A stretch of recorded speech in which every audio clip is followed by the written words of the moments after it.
civic duty to keep the citizens of Bogalusa safe. We need the help of the public to do this. The city has now elicited the help of the parish, the state, and federal government to work with us to assure the safety of our citizens.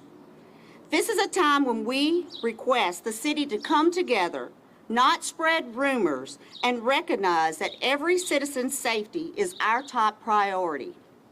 I ask that everyone understand that we will have an increased law presence in our city and that citizens cooperate for the greater good of our community. Please keep our city in your prayers. This time I'd like to introduce Major Wendell O'Berry.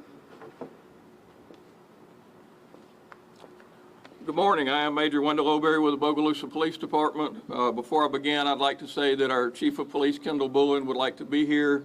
Unfortunately, his father-in-law passed over the weekend, and he could not make it. We'd like to extend our condolences and prayers to Chief Bullen, his wife Robin, and their entire family. This is a press conference to address a mass casualty shooting that occurred in Bogalusa on Saturday night, May 16th at approximately 9:10 p.m. Local media outlets who are here know who we are and where we are, but for any outside outlets that are here and are unfamiliar with our location, we are a small city of approximately 12,000 residents located in Washington Parish, which is about 70 miles north of New Orleans. Our department currently consists of 28 active sworn officers. On this previous Saturday night, shortly before 5 p.m., our officers were dispatched to a traffic accident in the 500 block of Martin Luther King Drive. Upon arrival there, in addition to the accident, officers discovered a large gathering for several blocks with an estimated crowd of over 500 people. It was learned that the event followed a memorial service for Dominique James, a Bogalusa resident who was recently murdered. Although we extend our condolences to the James family and have been in contact with him during this investigation, there was no permit for this event. Under the current COVID-19 crisis, no permit would have been issued, and our agency was unaware that this was going to take place. The shift supervisor notified me, and I advised him to attempt to call out additional personnel and attempt to safely control the situation. The shift working at that time consisted of 5 officers. Several other calls for service began coming in throughout the city unrelated to the gathering. Several people were arrested over the next couple of hours unrelated to the gathering, and officers were answering emergency calls. The event was monitored as call volume allowed. The gathering continued to grow, and the crowds estimated to grow to between 500 and 800 people. At 9:12 p.m., we received 911 calls of shots fired on East 4th Street and Martin Luther King Drive. Upon arrival of officers, shots were still being fired, and the scene was chaos. As soon as our officers could make their way to the victims, EMS was called in to begin attempts to help the wounded. During this, as vehicles fled the area, a vehicle crash with injuries occurred that also had to be dealt with. Several victims from the scene were transported by ambulance, and others by personal vehicles to Our Lady of the Angels Hospital. Some victims were treated there, while others were transported by ambulance or flown by life flights to area trauma centers for those more critically wounded. There were 13 victims. Of those, 12 were male, 1 was female, and their ages ranged from 22 to 45 years of age. Although some were critically wounded, there are no reports of fatalities at this time. And we are unsure if there are possibly other victims who fled the scene and sought treatment elsewhere. As the situation began, our agency requested assistance from neighboring agencies. Responding to assist were multiple off-duty Bogalusa police officers, the Washington Parish Sheriff's Office, the Varnado Police Department, Louisiana State Police, State Fire Marshal's Office, and the Bogalusa Fire Department and North Shore Emergency Medical Services provided assistance on the scene for those wounded. Our detectives processed the scene and thus far have recovered over 50 shell casings of various calibers. Therefore, it is believed that multiple shooters were involved in this incident. We are now partnering with local, state, and federal agencies in an extensive investigation to identify and arrest the individuals responsible for this horrible act of violence. And we ask for assistance from any potential witnesses who may have been there, who may be able to help further this investigation.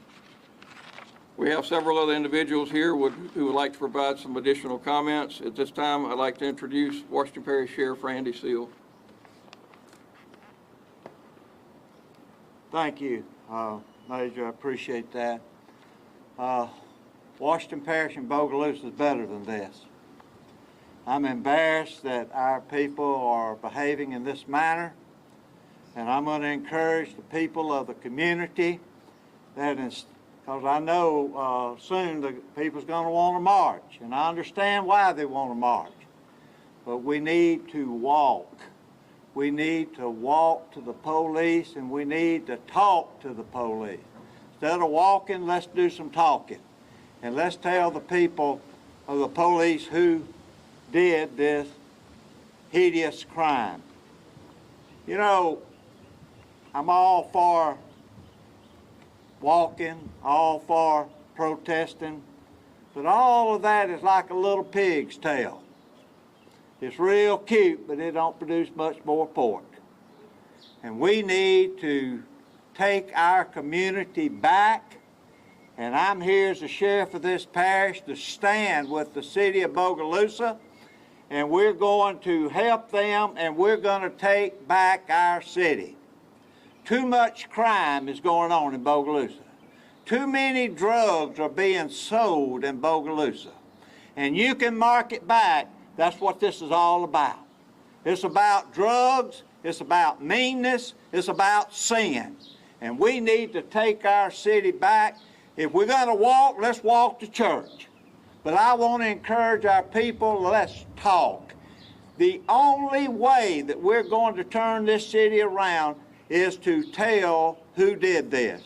Look, telling on a crime is not ratting. It's doing the right thing.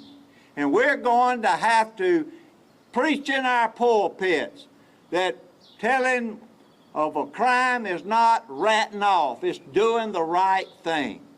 And I want to encourage the community to do that. I want to encourage our preachers to get up in the pulpit and preach that. And let's take this city back.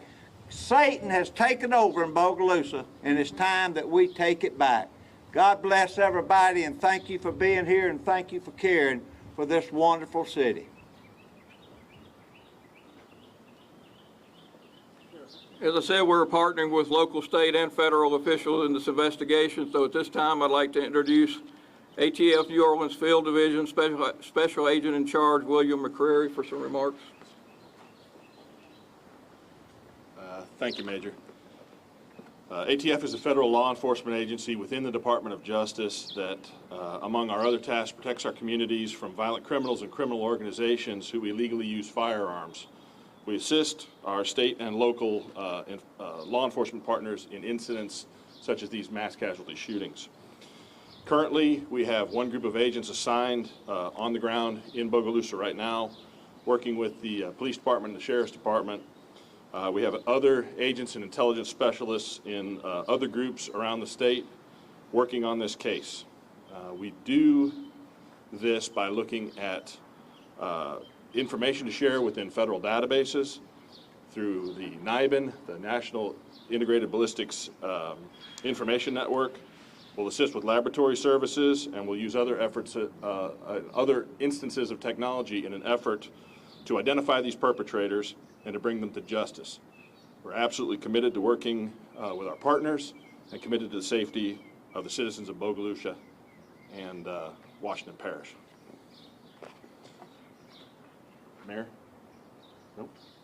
Is there anybody else coming next, Major? Thank you. As you can understand, this is a very active and ongoing investigation, so the information that I can provide will be limited. But if you have any questions, please come forward and I'll try to answer them as best I can. Any questions from the media? Yes, ma'am, could you? A little bit. Okay. I heard that, you noticed the gathering, police noticed the gathering around like 5, in the 5 o'clock hour, and it kept going on until 9 when the shots happened. Was it hard for police to contain it, with there being hundreds of people there?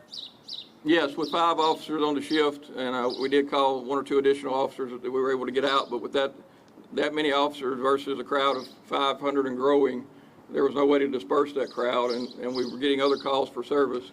3 or 4 people were arrested. We had disturbances. We had other incidents going on that these officers had to respond to, so they couldn't stay there to monitor the situation.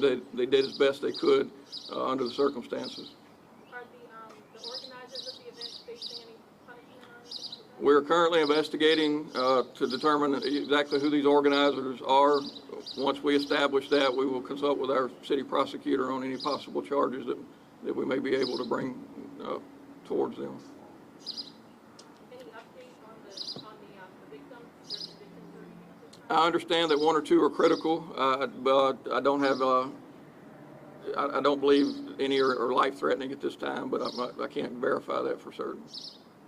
Yes, ma'am. What's the latest on the connection or motivation of this happening at today's memorial? Is there a connection there or anything in his history, anything in his investigation of his murder? I don't want to speculate on anything. It's too early in the investigation. Of course, we're looking at that and looking at 1 or 2 other theories, and it's just too early to speculate, so that's a possibility that we're looking into. There are several members of the public out here. Is there anything you want to say to them about their safety in Bogalusa tonight? I think we're going to do everything we can. We're going to put our lives on the line and come to work every day to protect you as best we can. We need the public's help right now. When shootings happen, it generally doesn't happen when the police are there. There were several hundred people there that night. People saw something.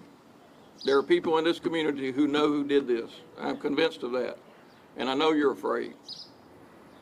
And for some people, it may be a loyalty situation, but if you want to stop the violence on our streets, come talk to us. That's the only way it's gonna, we have to partner together with our community. We're on your side. We're here to make you safe, but we need your assistance. But generally speaking, I think Bogalusa's a fairly safe place, but in the midst of a pandemic like this, I don't know who thought it was a good idea for 500 people or more to gather together and have a barbecue on a Saturday evening. It's ridiculous. Anything else? Yes, sir.